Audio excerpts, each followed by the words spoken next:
and today we're going to discuss dental care for patients over 50. I'm here with Dr. Brandon O'Neill. He is the expert. A lot of people over 50 are facing some sort of tooth loss. And so in terms of tooth loss, what are our options? Right. So in terms of tooth loss, we can be looking at something as simple as a crown. Okay. Or a bridge. Okay. Or we can be looking at something as with more teeth involved, like a removable partial.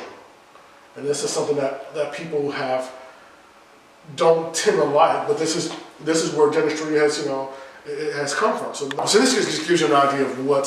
So this one shows you if you have tooth loss. Let's say you're missing this tooth here.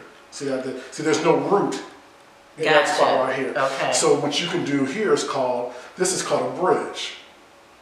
So you have that area where the tooth is missing there, and you have these strong teeth here, which serve as abutment teeth, and then you have a fixed prosthesis. So this kind of goes on like this, and that's if you're missing one tooth.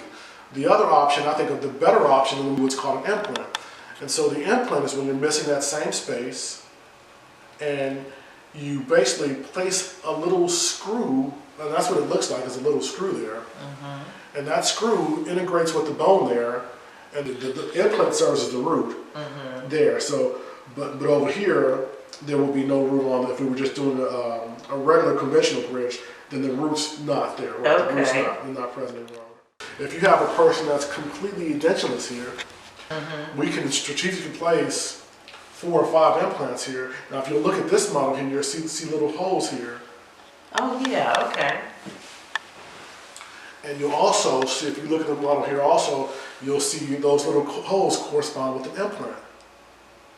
I see. Here. Yeah. And so this whole prosthesis here is all crown and bridge here that are supported by implants. That's permanently And attached. right. So if I need to ever access this, these holes here allow me to unscrew it and take it off. But at the same time, the patient, however, has a whole arch of teeth whereby we used to have to do a denture like this that would just kind of use like Fix-It or something like that. Right. Now that patient is able to have just the teeth on that ridge, and they're able to taste and feel their food on their palate. Where this was real bulky and all that coverage, now this is kind of how dentistry has evolved. Can we talk a little bit about whiteners, and because that's becoming a big rage now. You see a lot of commercials for the Crest white strips. Yeah. What are your thoughts or take on that? I'm all about people being proactive and embellishing what they have, so I subscribe to it with no equivocations. I think it's awesome. Some over-the-counter whitening materials are very effective. They do well, and the ones that we have in the office do very well also. So. Okay. When we have odor, bad breath, or whatnot, is it always associated with your teeth, or could it be other things that's causing it? Oh, it can be a variety of things. It can be associated with the teeth, obviously. It can come from your diet. It can come from medication that you may be taking. It can come from how effective you are at cleaning areas. Do you brush the back of your tongue into the roof of your mouth? It can be a whole lot of things. Do you the back of your tongue? Yeah, the back of your tongue actually. How do you brush the back of your tongue? Very methodically. I've never done that. The back of your tongue is where a lot of the bacteria they'll kind of reside in those areas, and they kind of release sulfur and things that cause odor. So it's very good practice to brush the back part of your tongue. But how do you do that? You basically take your brush, open your mouth, and just go as far back as you can tolerate. If you go too far back, you're going to activate a gag reflex. Right. And so you'll know your limitations. You know what I mean? So you basically just scrub the back of your tongue with the brush. And after you do it, you'll get used to it. But we do the top of our tongue. Should we have a soft, a medium, or what type of brush consistency? Always. Always, this is something that we almost never say, it's always and never. Always use a soft bristle brush. Always. Take the medium and the hard bristle brushes and use them to detail your car. Oh, you mean for your teeth as well? Yeah, exactly. Then why do they make them? Why do they make a lot of things, you know? The only bristles that should enter your mouth are soft bristles. The medium and the hard are just too abrasive. Okay. So you have how many surfaces to a tooth that you have to clean? 4, I think. Well, let's count them out. You have the chilling surface here. You get that with the brush. This side right here, you go with the brush. And if you're really good, you get that side right there with the brush. But how many sides do you have left? In between. Right. So you have that side and that side. Oh, So you have 5 sides, right? Okay. And so if you only brush, if you're really good, you'll get here. You'll get here. And if you're great, you'll get over here.